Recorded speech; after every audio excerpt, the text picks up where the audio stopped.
여러분 안녕하십니까? CJB 뉴스입니다. 지난달 충북의 고용률이 최고치를 기록했습니다. 고용률은 증가하고 실업률은 감소하면서 고용시장의 훈풍이 이어지는 가운데 경기 회복에 대한 기대감도 커지고 있습니다. 김세희 기자입니다. 청주의 한 제조업체입니다. 생활용품을 만드는 이곳은 생산 물량이 늘어나면서 올 상반기에만 90여 명의 신규 직원을 채용했습니다. 수주 물량이 많은 관계로 저희가 상반기에 좀 인원을 많이 채용하게 돼서 거의 90여 명 정도 채용이 지금 진행이 되고 있고요. 하반기에는 물량에 따라서 좀 더 채용할 50명 정도 할 계획으로 있어서 이처럼 충북 지역의 고용 시장은 점차 회복세를 보이고 있습니다. 지난달 충북 지역 취업자 수는 95만 5천여 명으로 1년 전보다 12,000명 늘었고 고용률도 66.6%로 1999년 통계 작성 이래 최고치를 기록했습니다. 반면 같은 기간 실업률은 2.1%로 지난 1월 4%까지 오른 뒤 4개월 연속 내림세를 보이고 있습니다. 이 같은 지표는 기업 투자 등 민간 부분 회복과 함께 충북형 도시근로자 지원 사업 등 공공 부분의 일자리 정책이 쌍끌이로 효과를 낸 것으로 분석됩니다. 이 도시근로자 사업이 중소기업 부족한 일손을 돕을 뿐만 아니라 또 일자리 제공을 통해서 우리 충북의 고용률을 증가시키는데 또 고용의 질도 상당폭 개선된 것으로 보입니다. 충북 지역 임금 근로자 가운데 정규직에 해당하는 상용 근로자가 지난달보다 4만 1,000명 증가한 반면 임시 일용직 근로자는 1만 8천여 명 줄었습니다. 글로벌 경기 둔화 우려에도 불구하고 고용 시장이 호조세를 이어가며 경기 회복에 대한 기대감이 커지고 있습니다. CJB 김세희입니다. 청주공항 국제선이 완전한 회복세를 보이고 있습니다. 올해 안으로 7개국 16개 노선이 예정된 상태로 코로나19 이전보다 더 다양한 국제 노선이 기대되고 있습니다. 이태영 기자입니다. 청주공항 국제선 탑승 수속실 중국 장가계로 향하는 이용객들의 줄이 늘어서 있습니다. 편하죠. 편리하죠. 아무래도 서울로 가려면은 시간이라든가 조금 대기하는 시간도 많고 합성할 때 이런 것들이 좀 번거로움이 많은데 이번 달부터 운항이 시작된 장가계를 포함해 현재 청주공항의 국제노선은 5개, 베트남 다낭과 일본 오사카, 태국 방콕은 주말을 포함해 매일 운항하고 있고 베트남 나트랑은 주 4차례, 장가계도 수요일과 토요일 주 2회 운항을 시작했습니다. 이에 더해 각 항공사들은 더 다양한 운항 계획을 밝힌 상태로 일본 7개 노선을 포함해 태국과 대만, 몽골, 마카오까지 확장될 전망입니다. 이렇게 될 경우 청주공항의 국제노선 수는 7개국 16개 노선으로 늘어나는데 이는 코로나19 이전 4개국 14개 노선을 뛰어넘는 것으로 중국으로 편중됐던 4년 전보다 더 다양한 국가를 오가게 됩니다. 현재 제주 국내선도 하루 56차례 운항되는 가운데 국제선까지 되살아나면서 공항도 활기를 되찾고 있습니다. 지금은 또 국제선도 좀 같이 지금 뜨고 있기 때문에 단체 이용객들도 많고 그냥 매출이 많이 점차 계속 올라가고 있는 것 같아요. 한편 다음 달에는 청주공항에서 중국 연길과 베트남 달랏, 몽골 울란바토르와 일본 아사히카와를 향하는 4개의 부정기 노선도 운항이 예정돼 있습니다. CJB 이태현입니다. 충북의 코로나19 누적 확진자 수가 100만 명을 넘어섰습니다. 지난 13일 신규 확진자가 541명 추가되면서 충북의 누적 확진자는 100만 69명이 됐습니다. 이는 첫 확진자 발생 3년 4개월여 만으로 도민 62.7%가량이 감염된 셈입니다. 연령대별로는 20대 감염 비율이 가장 높았고 40대, 30대 순이었습니다. 대전, 세종, 청주를 잇는 광역철도 건설과 관련해 인구 유출을 막기 위한 심도 있는 연구가 동시에 진행돼야 한다는 지적이 나오고 있습니다. 통계청 국가통계포털에 따르면 지난 2010년부터 3년 동안 충북과 대전 간 인구 이동은 충북으로의 유입 인구가 292명 많았지만 충북과 세종은 세종시로의 순유출이 2,689명에 달했습니다. 이에 따라 세종과 청주 도심을 통과하는 광역철도가 구축될 경우 두 지역 간 접근성이 획기적으로 높아져 정주 여건이 좋은 지역으로 인구 유출이 가속화될 수 있다는 지적이 나오고 있습니다. 국가 첨단 전략산업 특화단지 지정안이 다음 달 발표됩니다. 충북은 반도체와 2차 전지 분야에 도전장을 냈는데 인프라와 성장 가능성 등 여러 측면에서 승산이 있다는 분석입니다. 안정은 기자가 보도합니다. 국가 첨단 전략산업 특화단지에 도전한 지자체는 21곳입니다. 분야별로는 반도체가 15곳으로 가장 많은데 충북은 청주와 괴산, 음성을 중심으로 반도체와 2차 전지 특화단지 동시 지정을 목표로 하고 있습니다. 가능성도 충분합니다. 지난달 산업통상자원부가 국가 첨단 전략기술 17개를 발표했는데 도내 반도체와 2차 전지 선도 기업들의 기술이 포함됐기 때문입니다. 특히 SK하이닉스와 네페스, DB하이텍 등 반도체 선도 기업의 투자 계획 규모는 43조 원으로 경기도를 제외하면 가장 많은 수준입니다. 선도 기업이 초격차 기술을 보유하고 대규모 기업 투자가 진행되는 점을 고려할 때 대한민국의 그 반도체 첨단 특화단지 지정이 최적지라고 볼 수 있습니다. 충북은 2차 전지 생산량과 수출액 모두 전국 1위를 차지하고 있습니다. 특히 오창 에코프로 BM 공장은 세계적 수준의 선진 기술을 보유하고 있고 LG 에너지솔루션은 마더팩터리 가동을 시작해 기술 개발과 보급을 주도할 2차 전지 전진 기지로 꼽히고 있습니다. 우리가 단지 생산의 중심이 아닌 R&D의 중심으로 세계를 이끌 수 있는 기반을 가지고 있다는 게 우리의 큰 장점이라고 볼 수 있습니다. 정부가 특화단지 지정으로 즉시 효과를 기대한다는 점에서 충북은 동시 지정을 위한 충분한 요건을 갖췄다는 분석입니다. 즉시 효과를 낼 수 있도록 하기 위한 것이거든요. 그렇게 보면 우리 청주 지역이 반도체라든지 2차 전지에서 즉시 효과를 낼 수 있는 모든 준비가 되어 있는 곳이어서 첨단 전략산업 특화단지는 다음 달 최종 발표될 예정으로 각종 인허가와 산업 기반에 대한 지원, 테스트베드 R&D 지원 등의 혜택이 주어집니다. CJB 안정은입니다. 충북도의회가 지방의회 인사권 독립과 함께 도입된 정책지원관 17명을 모두 임명했습니다. 30대에서 50대까지 다양한 연령대와 경력의 정책지원관들이 의원들의 의정활동을 뒷받침하면서 지방의회 역량 강화에 중요한 몫을 하고 있습니다. 조용광 기자입니다.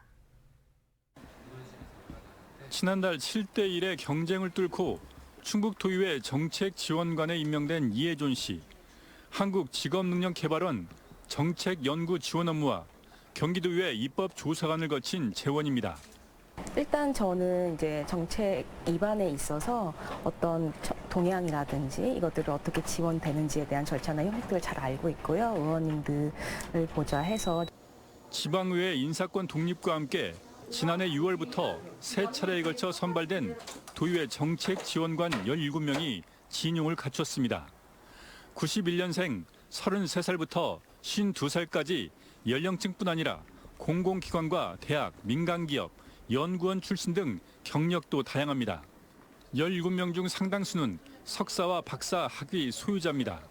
개개인이 가지고 있는 전문 지식에 따라서 이제 업무의 그 배정이 좀 돼야 된다든지 가지고 계시는 그 역량에 따라서 좀 활용할 수 있는 방안을 조금 더 구체적으로 좀 찾아야 되지 않을까. 정책 지원관들의 의정활동 지원 효과는 수치로도 나타나고 있습니다. 지난해 6월 첫 임용된 뒤 충북 도의회의 조례 발의 건수와 5분 자유발언, 대집행부 질문 건수 등 일부 수치가 상승했습니다. 그 정책 지원관들이 의원 보좌 기능을 충실히 해줌으로써 의원 활동의 질이 상당히 높아질 거라고 생각을 하고 있고 그걸 통해서 결국에는 그것이 어떤 우리 충북 도정의 발전. 충북 도의회를 비롯해 충주와 보은, 옥천, 영동 군의회가 정책 지원관 구성을 마쳤고 다른 시군의회도 올해 말까지 의원 정수의 2분의 1에 해당하는 정원을 모두 채우게 됩니다. CJB 조윤광입니다. 충북 참여자치시민연대는 어제 기후위기, 에너지위기 시대 지역 에너지 빈곤층 대책을 주제로 토론회를 개최했습니다. 이정필 에너지기후정책연구소 소장은 에너지 복지 실현을 위한 법제도 개선 방향을 제시하고 지방정부의 역할 강화가 필요하다고 강조했습니다. 또 복지 분야 전문가 등 7인의 토론자는 청주시 등 지자체별 에너지 지원 현황과 문제점을 진단했습니다. 윤건영 교육감 공약인 아침 간편식 무상 제공과 관련해 충북교사노조가 업무 부담 가중을 들어 대안을 요구하고 있습니다. 충북교육청은 내년에 10개 학교를 선정해 아침 간편식 제공 사업을 시범 운영한 뒤 2026년부터 도내 모든 학교에 전면 실시한다는 계획입니다. 충북교사노조는 이에 대해 교사는 학생 지도와 수업에만 집중해야 한다며 취약계층 학생 가정에 새벽 배송업체가 직접 배송하는 방식을 대안으로 제시했습니다. 충주를 대표하는 종합경제단체인 충주상공회의소가 설립 60주년을 맞았습니다. 북부권 경제의 성장과 발전을 견인해온 충주상공회의소는 지난 발자취를 돌아보는 백서를 발간하고 지역 경제 활성화를 위해 함께 나아갈 것을 다짐했습니다. 이윤영 기자의 보도입니다. 대기업의 우수한 기술력을 직접 경험하기 위해 지역 중소기업인들이 현대 엘리베이터를 방문했습니다. 충주상공회의소가 마련한 맞춤형 우수기업 견학 프로그램입니다. 인공지능 기반 승객 안전보호 시스템 등 수준 높은 기술력을 접해볼 수 있는 절호의 기회입니다. 이런 부분을 통해서 저희가 대기업도 방문해서 그 회사의 선진화된 IT나 스마트 팩토리 같은 부분을 견학을 해서 직접 체험하고 저희 회사에 반영할 수 있으니까 좋은 기회 같습니다. 지난 1963년 충주와 제천, 단양 등 충북 북부 지역 상공인들의 이익과 권익 보호를 위해 탄생한 충주상공회의소, 충북 북부 지식재산센터 개소, 채용 박람회를 비롯해 CEO 경제 포럼 등을 개최하며 북부권 경제 활성화에 든든한 버팀목이 되어왔습니다. 하지만 상공회의소가 임의 가입제로 전환되면서 적자 운영이 지속됐고 음성과 제천 단양 상공회의소의 분리 독립 등 역경도 잇따랐습니다. 어려운 시기에 젊은 패기로 회장에 당선된 강성덕 회장은 내리 3선을 연임하며 변화와 개혁을 이끌었습니다. 만년 적자에서 흑자 경영으로 돌아섰고 회원사도 520여 개사로 대폭 늘어났습니다. 60주년을 맞아 지역사회와 함께한 역사와 이슈를 담아 기념 백서를 발간하고 1,000만 원의 이웃돕기 성금도 기탁했습니다. 지역사회 경제인들과 또 사회 소외된 계층과 함께 할 수 있는 그런 폭넓은 어떤 지역사회 경제단체로서 역할을 해나가야 되지 않을까 이렇게 생각합니다. 지역민들과 생사고락을 함께하며 성장해온 충주상공회의소는 60년의 시작, 다시 도약하는 새로운 출발점에 섰습니다. CJB 이윤영입니다. 테니스 국가대표들이 청주를 찾아 어린 선수들과 함께 코트의 추억을 만들었습니다. 충북농협과 도교육청을 통해 국가대표가 재능 기부에 나선 건데요. 긴장감이 감돌던 테니스 코트엔 웃음꽃이 만발했습니다. 장원석 기자입니다. 국가대표 선수들의 공을 받아 코트 위 네트를 가로지르는 어린 선수들의 스트로크가 매섭습니다. 포핸드와 백핸드를 가리지 않고 자유자재입니다. 다리 벌리고 잡아놓고 잡고 계단 딱 위로 딱 여기까지. 여자 국가대표 선수들이 속한 농협은행 테니스팀이 청주에서 마련한 재능기부 행사입니다. 힘겨운 기초체력 단련은 즐거운 몸풀기 게임으로 어려운 스윙 동작은 자상한 개인 레슨으로 진행했습니다. 항상 긴장감이 감돌았던 코트엔 오랜만에 웃음꽃이 폈습니다. 실제로 국가대표 보니까 신기하고 또 그리고 제가 좋아하는 테니스 치니까 재밌어요. 25년 만에 세계 선수권 본선 진출을 이끈 백다연 선수 등 국가대표 선수들은 어린 선수들을 위한 테니스 용품과 응급 약품 등을 선물로 준비했습니다. 저희가 많이 알려주면서 이제 선수들이 많이 배우면서 새로운 꿈을 가졌으면 좋겠고. 이번 국가대표의 재능기부 행사를 주선한 충북농협과 도교육청은 향후 지역의 스포츠 인재 양성을 위해 체육 이벤트를 지속적으로 개최할 방침입니다. 올 하반기부터 학교에서 모든 학생들이 1교 1기나 1인 1기의 스포츠 활성화를 위해서 노력하겠습니다. 테니스를 배우는 그런 시점에서 국가대표 선수들과 경기를 했다는 것 자체가 굉장한 용기를 주고 희망을 주는 그런 행사라고 생각을 합니다. 국가대표의 값진 재능 기부에 어린 선수들은 행복한 추억과 함께 세계적인 스포츠인이란 목표도 얻었습니다. CJB 장원석입니다. 충청북도가 연간 3만 원 할인 혜택을 받을 수 있는 문화소비 365 사업을 시작했습니다. 문화소비 365 사업은 도내에서 개최되는 공연과 전시 관람, 도서 구입 등 문화소비 활동에 연간 3만 원 할인 혜택을 제공하는 올해 신규 사업입니다. 할인 혜택을 받을 수 있는 이용자는 3만 명으로 충북문화재단 홈페이지에서 오는 20일부터 선착순 선정될 예정입니다. 제천시가 한국수자원공사와 업무 협약을 맺고 청풍면 도곡리 일대를 경관단지로 만들기로 했습니다. 오는 2026년까지 총 8억 원의 사업비를 투입해 청풍호와 접한 16,000제곱미터 부지에 산책로와 조형물, 포토존 등의 시설물을 설치해 일대를 명소화해 나갈 계획입니다.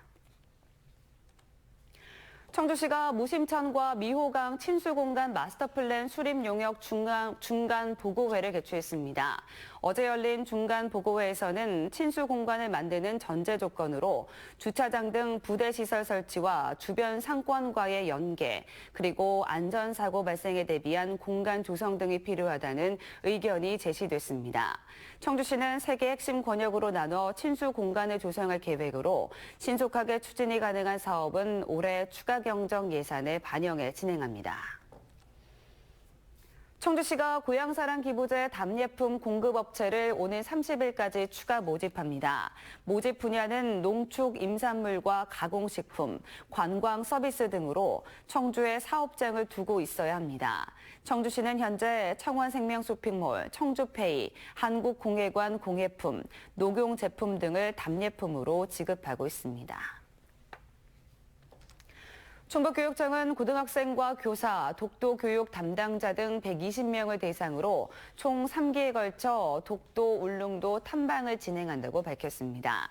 이번 탐방은 일본 정부의 부당한 독도 영유권 주장에 대응하기 위해 지난 2020년 제정된 독도 교육 강화 조례에 따라 지난해 이어 2번째 진행되는 것으로 울릉도와 독도 지역의 역사와 문화, 생태 탐방을 하게 됩니다.